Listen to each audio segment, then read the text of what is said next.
Welcome to Talking Business. I'm your host, Darcy Edwards with Edwards Realty Trust and Queen Bee Leadership Training.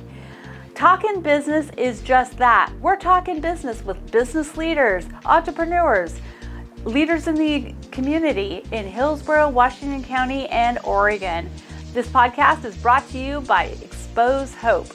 Catch us on all the platforms: YouTube, Apple, iTunes, Spotify, all the platforms.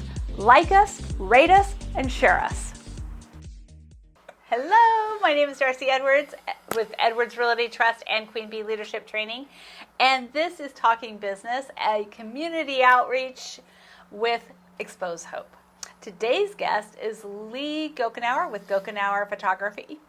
He's a local wonder photographer and actually works on the production. He's usually behind a camera. And so we are calling him out to be in front of the camera today to talk about his business, pivoting in COVID, branding. We're going to talk a little bit about how to launch that business that you're afraid to do, and just have a really good conversation about the business of photography. Welcome, Lee. Thank you for coming today. Thank you. It's always a little nerving to be this side of the camera, right? I'm a photographer for a reason, but no, I appreciate it. It's going to be fun. Yeah, absolutely. So how did you get into photography? I know it's an art and people are like, oh, all my life I wanted to be a photographer. Right. That's not quite your story. No, the truth is I was stationed in Germany at 18, 19 years old. I'm in another country. Why would I not buy a camera and take pictures? And that's where the bug really bit. And then I like to tease and say that in the right hands, I learned as a young man, a camera is better than an acoustic guitar for the ladies. Yes. They love their pictures taken. So right. Hence my portrait work was born. Well, and you pride yourself on being an expert in the headshot industry or that sphere. How did you get into that? Drawn to it, really. I mean, everybody I've met that's a photographer are really into it. They have that one thing that they love. And for me, it's always been portraits. And if you can take a traditional portrait and turn it into a business marketing headshot, I mean, that stands out rather than just a boring on white. I mean, we need those. You got to have them. Right. Some people, but when you can get that really creative headshot, and that's what drew me to it. The ability to talk to a client, and when we can take their business and emulate it in a single image, that to me is my art. That's what I love to do. Excellent. So perfect world, who would you shoot? That's a good question. Wow, you don't think about that all the time. Honestly, I would love to shoot movie stars. I can't think of maybe one. I would like to photograph an Avengers movie poster, right? Oh, cool. How cool would that be? That is like a headshot. Right. It's a headshot for a movie. It really is. It's the same, right. The same kind of thing. They're getting you interested in the movie in a single picture. I often, in our networking events, I often refer to my headshots as your movie poster, right? But the truth is, I would love to be a photographer that photographs famous people's portraits. That Absolutely. would be fun. Who doesn't want to be right. that person, right? So during COVID, a lot of things pivoted for businesses, and this is a question I like to ask. All the guests kind of get the same question. How did you pivot, and how did you maybe a better question is, how did COVID work for you? Right. Well, and that's I'm a unique. Not a unique, but one of the rare. When it first happened and we had that initial lockdown and everything was shut down for 90 some days, right? Right. I had a whole collection of artwork that I had saved up and photographed for years of landscapes and cityscapes, and all of a sudden people needed backgrounds for Zoom. Right. So I started selling virtual backgrounds that were my custom photos, and that got me through a few months. And then when businesses started opening, but digital was a thing, I did awesome. I mean, everybody that wasn't digital before needed digital now, and that meant busy photo work.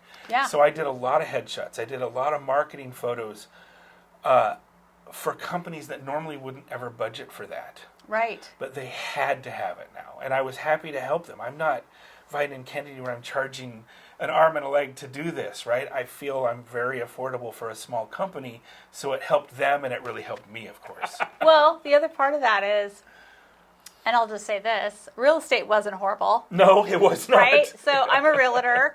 Everybody knows that. But Lee's one of my top photographers that I work with, and we were busy. Yeah, and that I put a lot more energy into the real estate photography side of my business than I ever thought I would. Right. Where I'm doing scans now where we can do blueprints, or not blueprints, but floor plans is what they're called, right? And then I bought a drone so I can do aerial work now. All these things that I had always piecemealed and tasked out are in-house now. Right. And so that gave me an opportunity to grow that side of my business. You're right.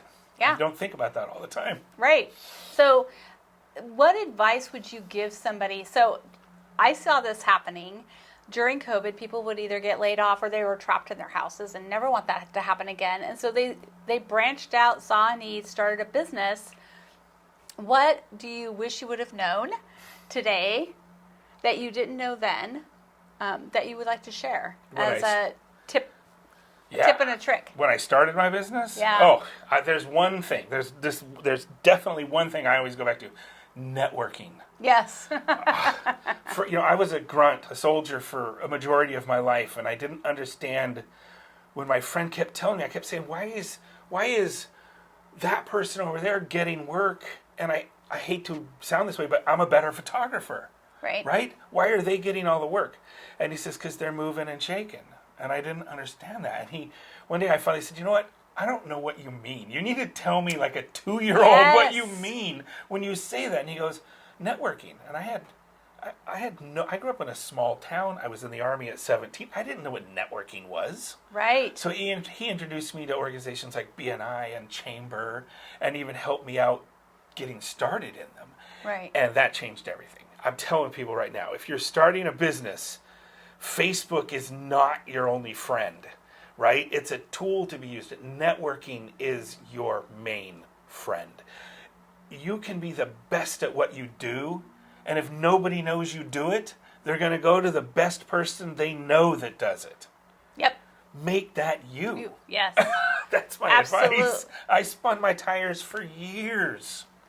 Yeah. Yes. And networking at a certain point, too, you have to get to the point where you look through it and you change it and modify where you're at. Yes. Some, you'll find no value and you think you find no value. And, I worked for the Hillsboro Chamber, so I taught networking classes. Right. And I always tell people, I go, it takes, if it does, at least 2 years to really get where you have to be consistent. Right. Every single time they have a meeting, you go.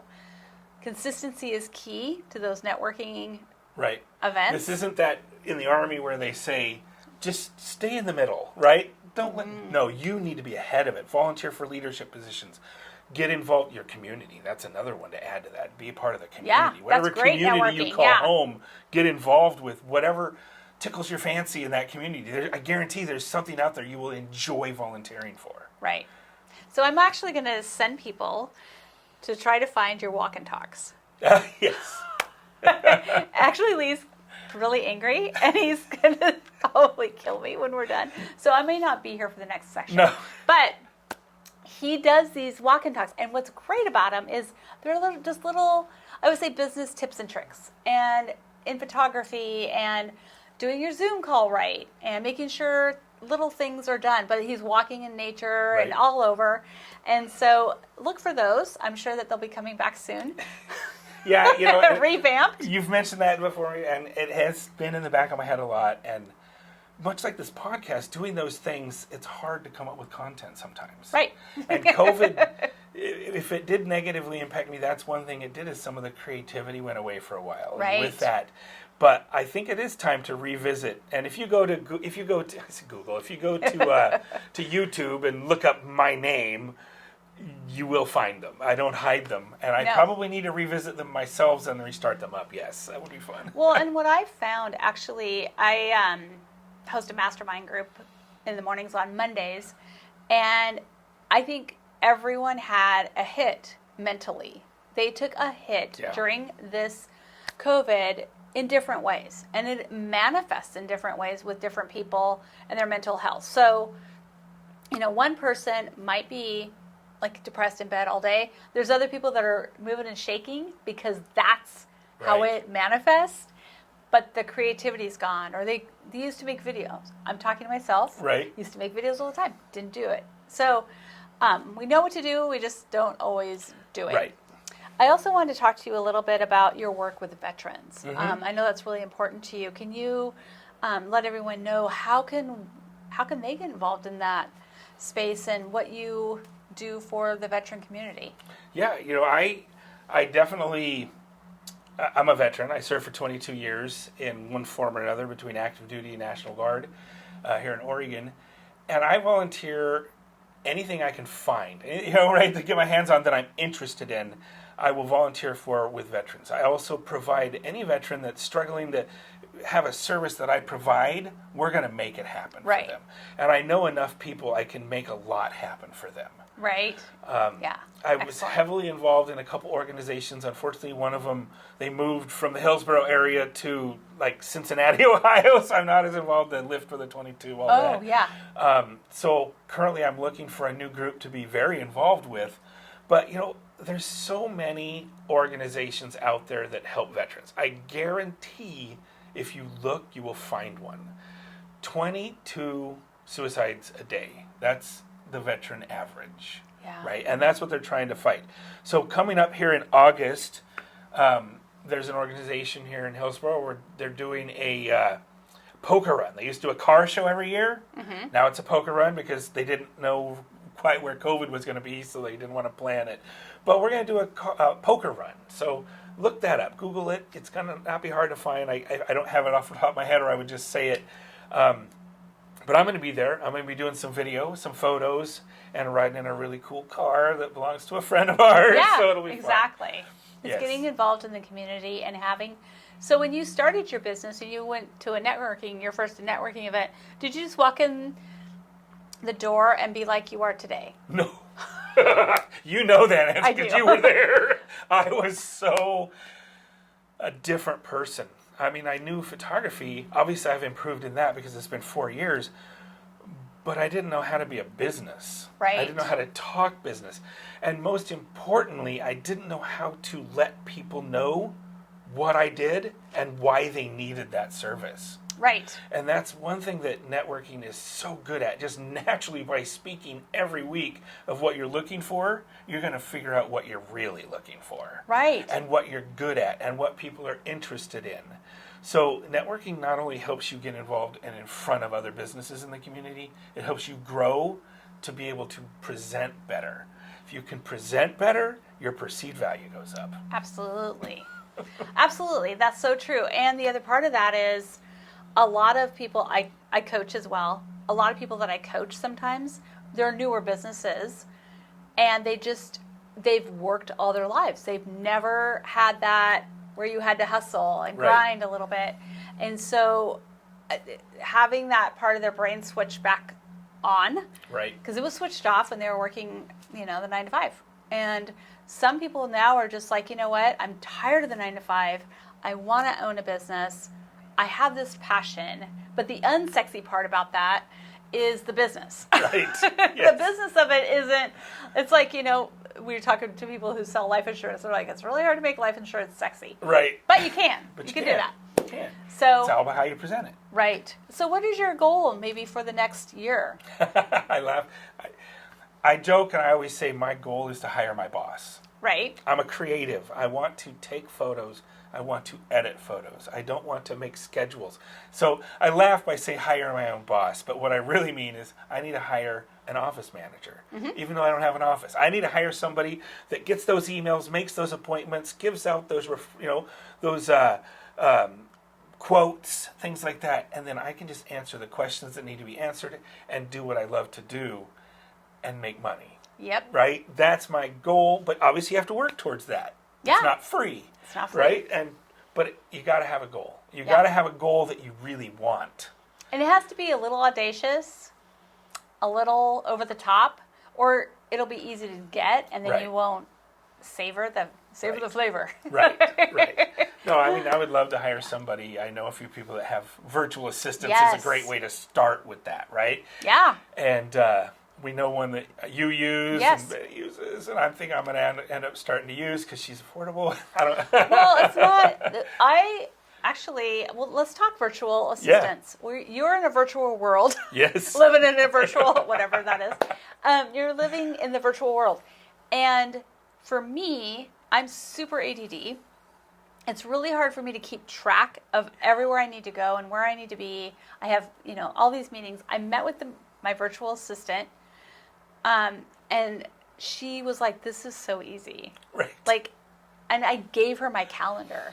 And when I did that, it literally freed up, in my mind, I think, hours and hours of time. Right. Because I literally just send it to her. And she puts it on my calendar. And every night in the evening, she'll send me my recap for the next day. Things have changed maybe. And so I go back to her and say, oh, this has changed, whatever. But at the end of that day, I can sleep peacefully. Right. Because I know that's on the calendar. Right. And that's worth its weight in gold. So and that's what I'm looking forward to. I'll have those moments where I'm done for the night, I'm in relax mode, and then all of a sudden pops in my head, what was tomorrow morning, right? Because it's all on me, and Anxiety. I'm notoriously terrible for doing that stuff, right? I have my whiteboards. Thanks to Darcy, I got my whiteboards. And, they are a huge help. Definitely, there's advice 3, whiteboard. Whiteboard it. Yeah. But you still have those panics. And being able to have an email in the evening from a virtual assistant saying, hey, here's tomorrow, you're all set. Right? And so sometimes too, people think that it's a luxury. Right. It's a luxury item. Like having the tire guy come to you is a luxury. No, it's just nice. Right. And there's a difference between luxury and need. Well, and anxiety. Relief. And it's such a relief. And so people think that way about their headshots. Yep. They think, oh, I want it cheap. No, you don't want it cheap. Because then you're telling everybody you're cheap. Yeah. You want quality where it brings out, and Lee's done my headshots, so you can go and look at my stuff. And he brings out your personality. It's not, like nobody has two the same. Right. Unless it's the white background because they had to have it. Right. But that's what I do appreciate. And it's one of those things where having a good headshot and good marketing is not a luxury item, it's a necessity. Right. Well, it's setting a precedent of who your business is, especially if you're just starting it. Right. If I we see this every day. I know I do on Facebook where your friends, they lost their jobs, especially through COVID it happened. And they decided to start a business. And it might be a very legitimate, could be very good business. But they're in a hurry, so they create a Facebook page, they get their friend, or they do it themselves with their phone or something, they take some pictures, and it looks cheap. Right. So they just came out the gate setting a precedent that they're cheap. Right. And it's not much to make it look. Right. People ask me all the time, so I'm really good about, I have people who know what they're doing do stuff. Right. I'm really good at certain things, and you want me on your team for certain things you do not. Taping this. You don't want me doing this because then it's half my face is off. There's probably no sound. All the stuff. So it's always better to hire out of the gate. And that's what my advice is always like, hire the person who does it better than you. Right. Right. And budget for it. Do your budget. Yep. Okay, so what's your very favorite photo that you've done ever? Favorite shoot? Of a person? Because, I have 2 separate... You can do 2. Okay, because I have a landscape, right? Yes, absolutely. that I took a trip with a friend. One of the only vacations I've ever really taken that's what you'd call a vacation, right? And Right. we lived it up. We stayed in a cabin in the Tetons. Oh, wow. And we went out every day taking photos and every evening taking photos. And I got a shot of the sunset coming down the Tetons where the rays are going, like they do. And it won the Microsoft Photo of the Year 2014. So wow. Right, that's one of my favorite photos. And then of a person, that's a tough one. I guess there's one that unfortunately a lot of people don't see, but it's been in 2 magazines now. It's of a young woman, and it's an art portrait, and she's on the beach with, I guess it's a shawl wrapped around her looking, and there's a sailboat in the background. It's kind of really cool. And the colors, that photo just really vibes with me. Yeah. And like obviously other people, it's been selected to be in a couple magazines, and one very recently, I had to do a published release for the young lady to put it in another magazine. Wow, So, that's wonderful. Yeah, she's a branding model. And headshot-wise, I don't know. I've had so many cool headshots to think about. But there's a guy I did a headshot for where we kind of emulated a lot of famous headshots. Right. Right. Even we did the Steve Jobs where he has this little thing twisted, this one. And they came out very good. Those I use a lot in my own marketing. Yeah. That's awesome. So. Okay. Thank you so much for being with us, Lee. Tell us where we can find you. You can get me at hillsboroheadshots.com. That's my local headshot site. I also have Gochenour Photography on all of the social media platforms. Facebook, LinkedIn, Instagram, Alignable. It's on there. Name it. There's links to everything else. Excellent. Thank you for being with us. My pleasure. We got a call one night from one of our ladies in the clubs. She told us she had been the victim of having her drink spiked with a date rape drug. It was a horrific experience for her, and she nearly died. So that got us looking into things, and we realized that this had been happening around the Portland metro area a lot. Through our donors, we were able to provide drink test kits to our ladies so that they could test their drinks, and their clubs could also supply those for them. That's your donations at work, so if you'd like to help us keep girls safe, please connect with us at www.exposehope.com. That's XPOSCHOPE.com/donate. Thank you. Thank you for listening to Talking Business, brought to you by Expose Hope. We can be found on all of your favorite podcast platforms, YouTube, iTunes, all of them. Also, be sure to like us, share us, and leave a comment. Who do you want to hear from? We want to know.